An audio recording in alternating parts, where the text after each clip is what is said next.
विद्यार्थी मित्र, आपण आपल्या इयत्ता 12वीच्या मराठी युवक भारती या पाठ्यपुस्तकातील व्याकरण या घटकाचा अभ्यास करणार आहोत। त्यामध्ये आपण वाक्य प्रकार व वाक्य रूपांतर हा एक घटक, त्यानंतर समास, प्रयोग आणि अलंकार या घटकाचा अभ्यास करणार आहोत। क्रमाक्रमानं हा अभ्यास आपण करूया। आजच्या या तासिकेमध्ये आपण वाक्य रूपांतर आणि वाक्य प्रकार म्हणजे काय ते पाहणार आहोत।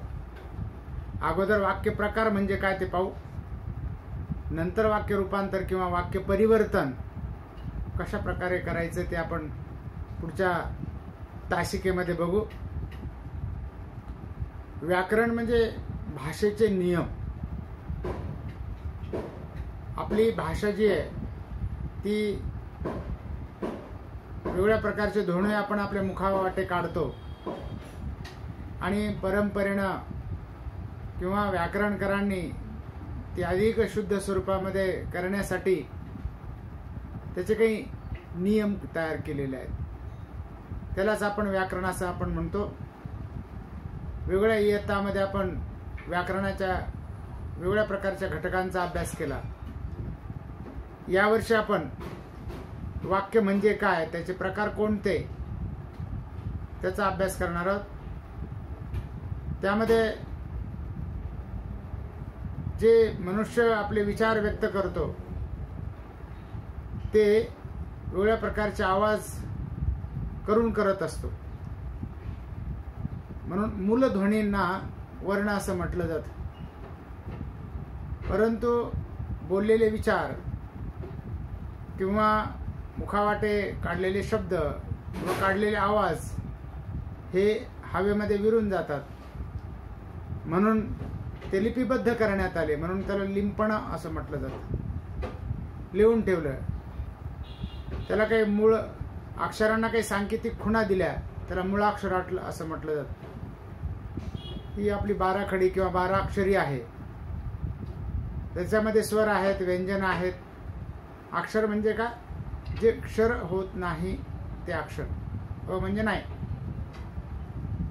ध्वनी तरी हवेमध्ये विरून जातात, पण तेच ध्वनी त्याला विशिष्ट सांकेतिक खुणा देऊन लिहून काढले जातात, त्यांना अक्षर असं म्हटलं जातं। आणि अशा अनेक अक्षरांच्या अर्थपूर्ण शब्दसमूहाला शब्द असं म्हटलं जातं।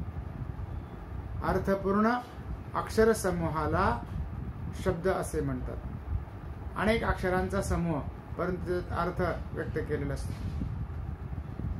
त्यातून एक शब्द तयार होतो। अशा अनेक शब्दांचं एक वाक्य तयार होतं, परंतु कशाही प्रकारचे शब्द म्हणजे वाक्य नाही, तर अर्थपूर्ण शब्द समूहाला वाक्य असे म्हणतात। अर्थपूर्ण शब्द समूहाला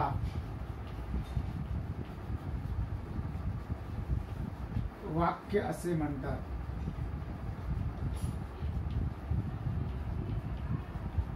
किंवा वाक्याची दुसरी एक व्याख्या सांगता येईल, ते म्हणजे पूर्ण अर्थाच्या बोलण्याला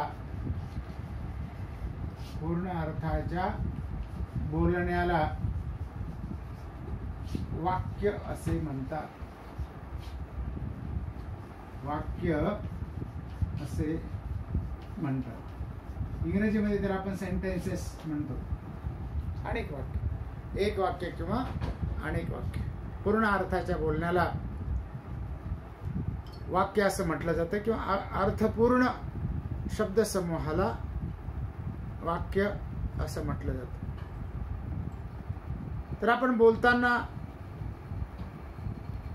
एकामागून एक अनेक वाक्य उच्चारत असतो। त्यातील प्रत्येक वाक्य हे संपूर्ण विधान असतं। प्रत्येक वाक्यामध्ये आपण कोणाबद्दल काहीतरी बोलत असतो। ज्याच्याबद्दल वक्ता बोलत असतो त्याला उद्देश असं म्हटलं जातं. उद्देश. आणि या उद्देशाबद्दल ते जे काही बोलतो त्याला विधेय असं म्हटलं जातं. विधेय. वक्ता ज्याच्याविषयी बोलतो त्याला उद्देश म्हटलं जातं आणि त्या संदर्भात काही ते बोलतो त्याला विधेय असं म्हटलं जातं. प्रत्येक वाक्यामध्ये उद्देश आणि विधेय या दोन्ही गोष्टी असतातच. उदाहरणार्थ बघा, त्याचा धाकटा मुलगा आज क्रिकेटच्या सामन्यात चांगला खेळला. त्याचा धाकटा मुलगा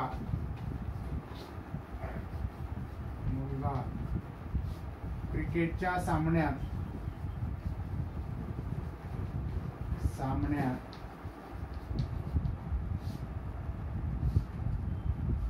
चांगला खेळला. कोण असा शब्द विचारला, प्रश्न विचारला या वाक्याला, तर उद्देश निघतो. कोण? त्याचा धाकटा मुलगा. आणि काय असा जर प्रश्न विचारला तर विधेय त्यातून ध्वनित होतं. काय निघतं? क्रिकेटच्या सामन्यात चांगला खेळला. म्हणजे प्रत्येक वाक्यामध्ये एक उद्देश असतो किंवा एक विधेय असतं. म्हणून याला प्रामुख्याने या वाक्याचे दोन भाग पडतात. एक उद्देश विभाग आणि दुसरं विधेय विभाग किंवा उद्देशांग किंवा विधेयांग असं त्याला म्हटलं जातं. तर आपण बोलताना किंवा लिहिताना अनेक प्रकारची वाक्य वापरत असतो. एकच आशय आपल्याला अनेक प्रकारच्या वाक्यातून सांगता येतो. बघा, एकच आशय सांगायचा असेल तर अनेक प्रकारचे वाक्य सांगून तो अर्थ आपल्याला सांगता येतो. इथं आपल्याला अगोदर वाक्य म्हणजे काय ते समजलं असेल. पूर्ण अर्थाच्या बोलण्याला वाक्य असे म्हणतात. त्याचं रूपांतर आपण दुसऱ्या तासिकेमध्ये बघू. रूप कसं बदलायचं त्याला वाक्य परिवर्तन सुद्धा असं म्हटलं जातं. वाक्य बदल. पण वाक्य रूपांतर करताना त्याचा मूळ अर्थ बदलता कामा नये याची एवढी काळजी आपल्याला या ठिकाणी घ्यायची. तोही भाग आपण पुढच्या तासिकेमध्ये बघू. तर इथे बघा, एकच आशय अनेक प्रकारच्या वाक्यातून आपल्याला व्यक्त करता येतो. उदाहरणार्थ, काल खूप पाऊस पडला. काल खूप पाऊस पडला हे एक वाक्य आहे. हे साधं वाक्य आहे, केवळ वाक्य आहे. तर हेच वाक्य दुसऱ्या अर्थानं आपल्याला सांगता येतं. काल फार पाऊस पडला. बघा, काल फार पाऊस पडला. या वाक्यामध्ये खूपच्या ऐवजी फार हा शब्द आपण इथे वापरला तरी दोन्ही वाक्याचे एकच अर्थ निघतात. यालाच विधानार्थी वाक्य असं म्हटलं जातं. साधं विधान आहे, त्यामध्ये साधं विधान केलेलं. एकच उद्देश असतो आणि एकच विधेय असतं, त्याला विधानार्थी वाक्य असं म्हटलं जातं. किंवा काल काही कमी पाऊस पडला नाही. बघा, दुसरं वाक्य, काल काही कमी पाऊस पडला नाही. त्याच्यामध्ये सुद्धा साधंच विधान आहे, म्हणून हे सुद्धा विधानार्थीच वाक्य. त्याच्यामध्ये एकच विधान केले. तर तिसरं उदाहरण, काल काय कमी पाऊस पडला का? काल काय कमी पाऊस पडला का?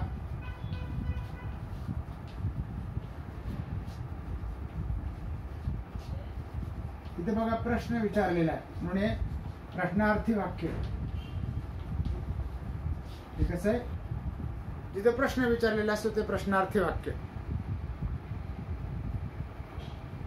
किंवा काल कमी तर पाऊस पडला नाही ना, याच रूप बदलता येतं पण अर्थ सारखाच आहे. काल काही कमी पाऊस पडला नाही. काल काही कमी पाऊस पडला नाही, हे सुद्धा प्रश्नार्थीचे वाक्य आहे.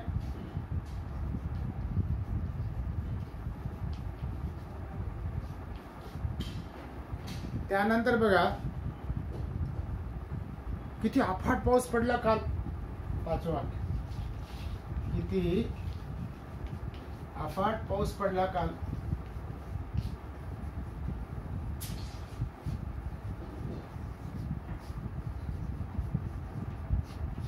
इथं आश्चर्य व्यक्त केलेलं आहे म्हणून हे उद्गारार्थी वाक्य आहे.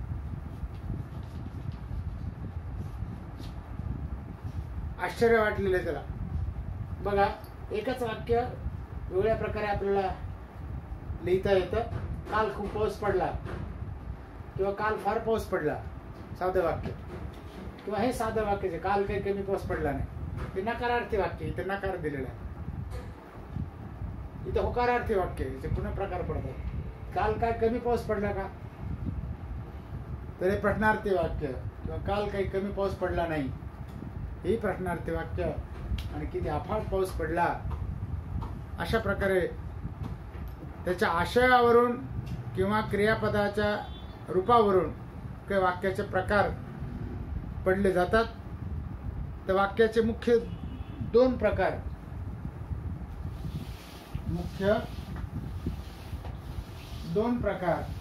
एक म्हणजे त्याच्या आशयावरून पडणारे प्रकार, आशयावरून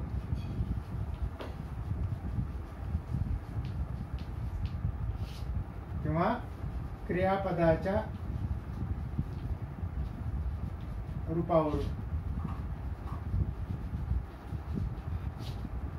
आशयावरून एक काही प्रकार किंवा क्रियापदाच्या रूपावरून काही प्रकार, यालाच भावार्थावरून असे म्हटलं जातं. आशयावरून किंवा भावार्थावरून आणि क्रियापदाच्या रूपावरून हे प्रकार पडतात. आशयावरून 3 प्रकार पडतात आणि क्रियापदाच्या रूपावरून 4 प्रकार पडतात. त्याच्यात आशय काय किंवा भावार्थ काय, 3 प्रकार आहेत आशयावरून. नंबर 1, विधानार्थी वाक्य. विधानार्थी वाक्य. दुसरं, प्रश्नार्थी वाक्य. प्रश्नार्थी वाक्य. आणि तिसरं, उद्गारार्थी वाक्य.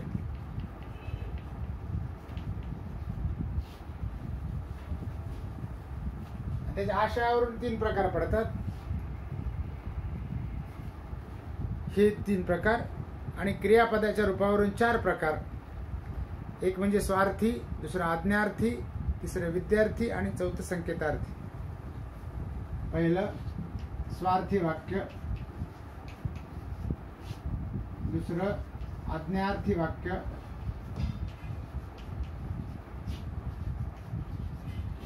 आज्ञार्थी वाक्य, तिसरं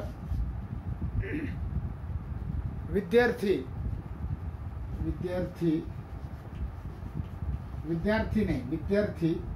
प्रत्येकाचा अर्थ आपण बघू. आणि चौथं संकेतार्थी वाक्य. बघा, आशयावरून किंवा भावार्थावरून वाक्याचे 3 प्रकार. एक विधानार्थी, दुसरं प्रश्नार्थी आणि तिसरं उद्गारार्थी.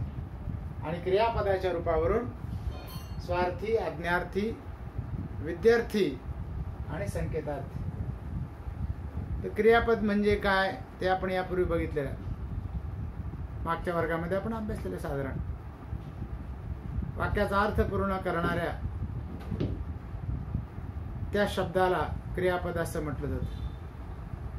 साधारणपणे मराठीमध्ये क्रियापद शब्दाच्या वाक्याच्या शेवटी विचारलं जातं. त्यावरून त्या शब्दावरून वाक्याचा अर्थ पूर्ण होतो. किंवा क्रिया दर्शवणाऱ्या शब्दाला क्रियापद असे म्हटलं जातं. क्रिया दर्शवली जाते. उदाहरणार्थ मी जेवण करत आहे. आहे ही क्रिया दर्शवलेली त्यामध्ये. जेवण करत आहे असं रूप त्यामध्ये क्रियापदाचं दाखवलेलं आहे. तर क्रमाक्रमानं एकेकाचा आपण अभ्यास करणार आहोत. पहिलं विधानार्थी वाक्य म्हणजे काय ते आपण बघूया. विधान त्याच्यामध्ये केलेलं असतं. साधं विधान असतं त्यामध्ये. विधानार्थी वाक्य.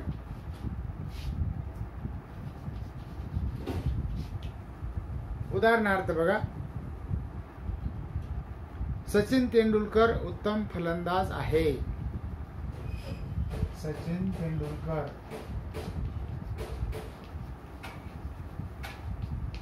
उत्तम फलंदाज आहे.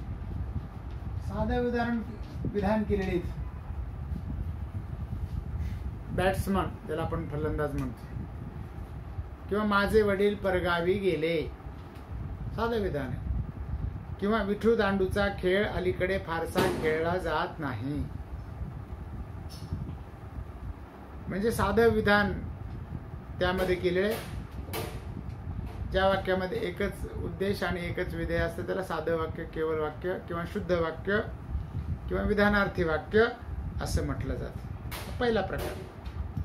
दुसरा प्रकार आहे प्रश्नार्थी वाक्य. त्याचा प्रश्नार्थी वाक्य म्हणजे ज्यामध्ये प्रश्न विचारलेला असतो त्याला प्रश्नार्थी वाक्य असं म्हटलं जातं. उदाहरणार्थ, तू बाहेर केव्हा जाणार आहेस? तू बाहेर केव्हा जाणार आहेस? प्रश्न विचारलेला आहे. जाणार आहेस प्रश्न विचारलेला प्रश्नार्थक वाक्य. किंवा तू मुंबईस केव्हा जाणार आहेस? शेवटी प्रश्नार्थक चिन्ह तिथे दिलेलं असतं विरामचिन्हामध्ये, विरामचिन्हापैकी. तो स्पर्धा परीक्षेत उत्तीर्ण का नाही झाला? प्रश्न विचारलेला आहे. दुसरा प्रकार प्रश्नार्थी वाक्य. तिसरा प्रकार उद्गारार्थी वाक्य. ज्या वाक्यामध्ये मनातील विशिष्ट भाव उत्कटपणे व्यक्त केलेला असतो त्याला विधानार्थी वाक्य म्हटलं जातं. आश्चर्य व्यक्त करणं हा उत्कट भाव त्यामध्ये प्रामुख्याने असतो. किंवा नवल वाटणं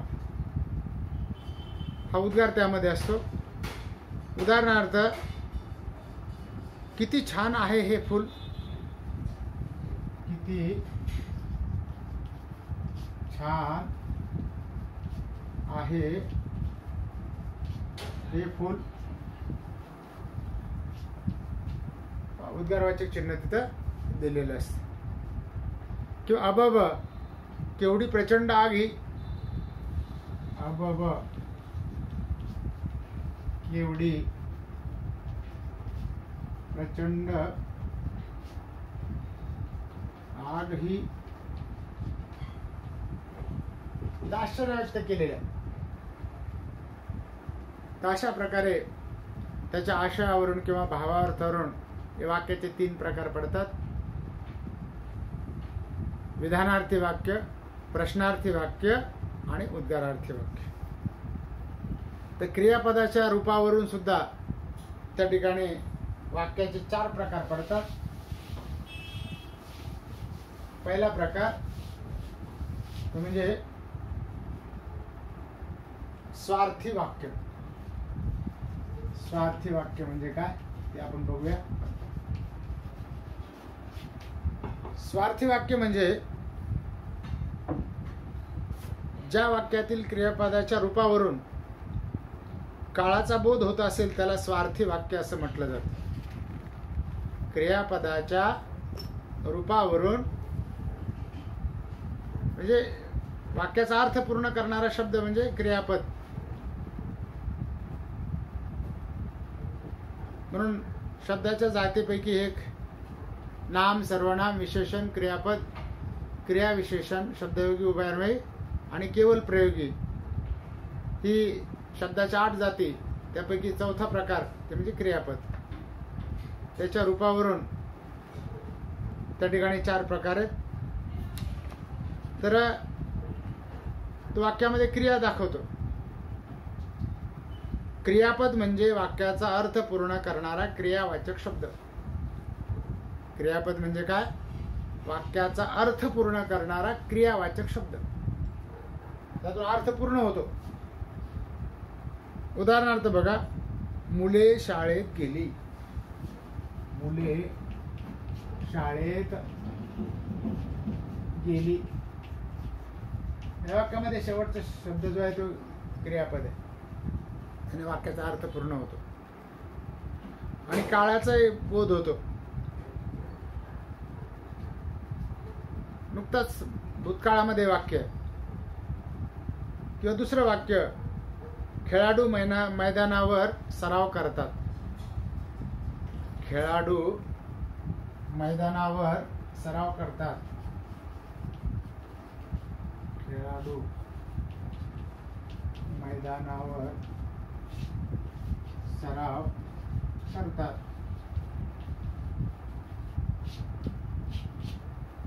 शेवटचं वाक्य, ज्या वाक्यामध्ये क्रियापदाच्या रूपावर नुसता काळाचा बोध होतो त्याला स्वार्थी वाक्य असं म्हटलं जाते. स्वार्थी वाक्याचे उदाहरण आहे. दुसरा प्रकार आज्ञार्थी.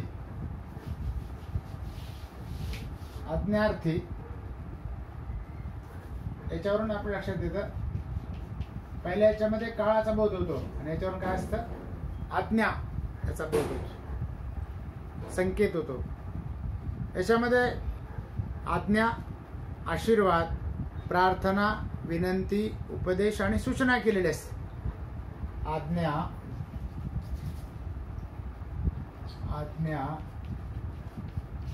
आशीर्वाद, प्रार्थना, विनंती किंवा सूचना केलेली असते. त्याला आज्ञार्थी वाक्य असं म्हटलं जातं. उदाहरणार्थ, ती खिडकी लावून घे. ती खिडकी लावून घे. यामध्ये आज्ञा केलेली, आज्ञार्थी वाक्य.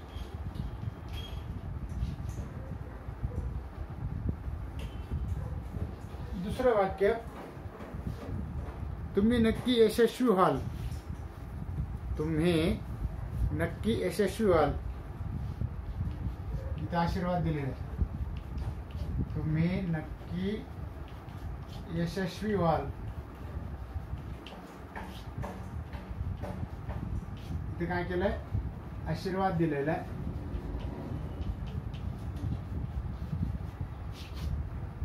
तिसरं वाक्य, कृपया मला तुझे पुस्तक दे. कृपया मला तुझे पुस्तक दे. इथे काय केलेलं आहे? विनंती केली. आणि त्यानंतरचं वाक्य, विद्यार्थ्यांना खूप मेहनत करा. चौथं वाक्य, विद्यार्थ्यांना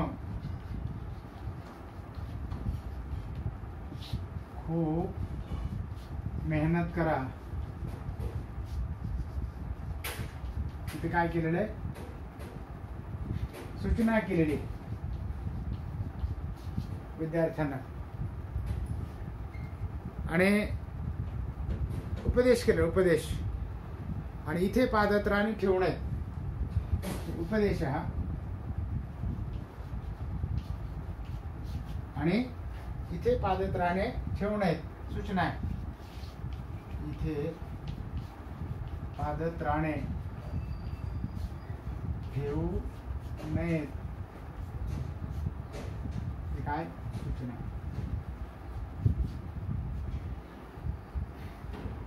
क्रियापदाच्या रूपावरून त्यामध्ये आज्ञा असेल, आशीर्वाद असेल, विनंती असेल, प्रार्थना असेल, उपदेश असेल किंवा सूचना असेल, याचा जो बोध होतो त्याला आज्ञार्थी वाक्य असं म्हटलं जातं क्रियापदाच्या रूपावरून. त्यानंतर तिसरा प्रकार म्हणजे विद्यार्थी वाक्य.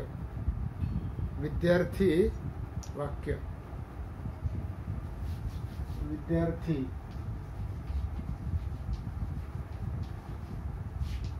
विद्यार्थी वाक्य किंवा धलय जोडतात. त्यामध्ये ज्या वाक्यातील क्रियापदाच्या रूपावरून विधी म्हणजे कर्तव्य. विधी या शब्दाचा अर्थ काय? इथं विधी म्हणजे कर्तव्य. विधी म्हणजे राज्यशास्त्रामध्ये त्याचा अर्थ होईल कायदा, नियम, पण इथे विधी म्हणजे कर्तव्य, शक्यता, योग्यता, इच्छा या गोष्टींचा बोध होत असेल तर त्याला विद्यार्थी वाक्य असं म्हटलं जातं. उदाहरणार्थ, परिसर स्वच्छ ठेवणे आपले कर्तव्य आहे. परिसर स्वच्छ ठेवणे हे आपले कर्तव्य आहे. स्वच्छ ठेवणे हे आपले कर्तव्य आहे.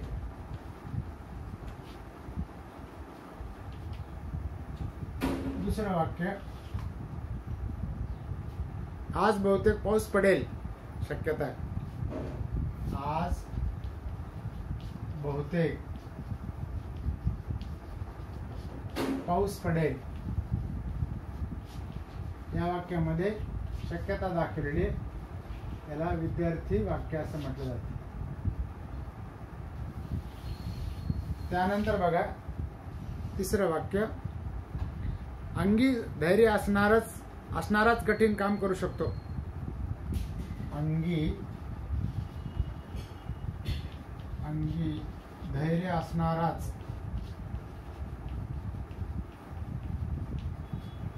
कठीण काम करू शकतो. कठीण काम करू शकतो. याच्यामध्ये काय दाखवलेलं आहे? योग्यता. इथे काय दाखवलेलं आहे? योग्यता.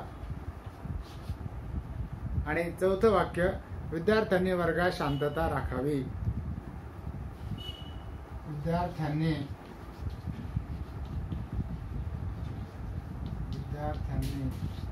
वर्गात शांतता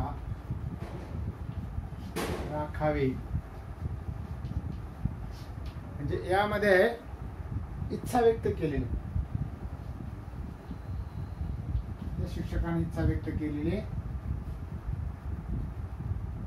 म्हणजे ज्या वाक्यामध्ये शक्यता असते किंवा कर्तव्य असतं, योग्यता असते किंवा इच्छा व्यक्त केलेली असते, त्याचा बोध होतो, त्याला विद्यार्थी वाक्य असं म्हटलं जातं. चौथा आणि शेवटचा प्रकार क्रियापदाच्या रूपावरून, तो म्हणजे संकेतार्थी वाक्य. संकेतार्थी वाक्य, त्यामध्ये संकेत असतो. संकेतार्थी चौथा प्रकार, संकेतार्थी वाक्य.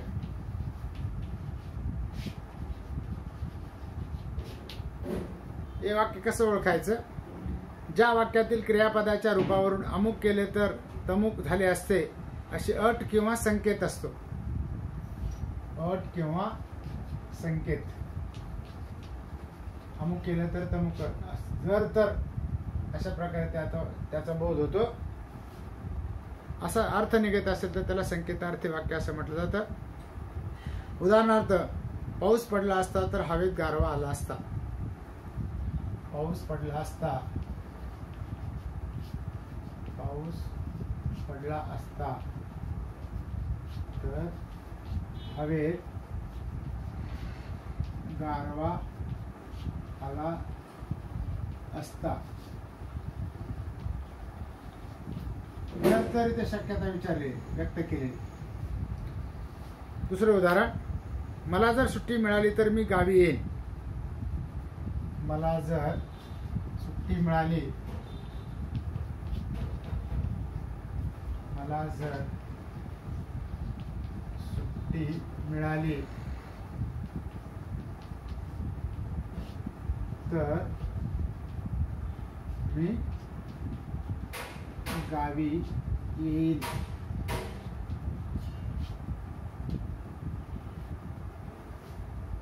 इथं संकेत व्यक्त केलेला आहे. म्हणजे ज्या वाक्यामध्ये जर तर अशी अट घातलेली असते किंवा संकेत दाखवलेला असतो, असा अर्थ निघत असेल तर त्याला संकेतार्थी असं वाक्य म्हटलं जातं. विद्यार्थी मित्र, आज इथं आपण वाक्य म्हणजे काय ते बघितलं आणि वाक्याचे आशयावरून आणि भावार्थावरून जे प्रकार पडतात, 3 प्रकार ते बघितले. विधानार्थी वाक्य, प्रश्नार्थी वाक्य आणि उद्गारार्थी वाक्य. त्याचबरोबर क्रियापदाच्या रूपावरून आपण 4 प्रकार पाहिले. स्वार्थी वाक्य, आज्ञार्थी वाक्य, विद्यार्थी वाक्य आणि संकेतार्थी वाक्य.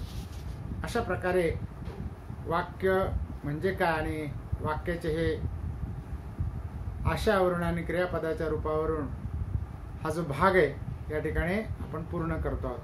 धन्यवाद.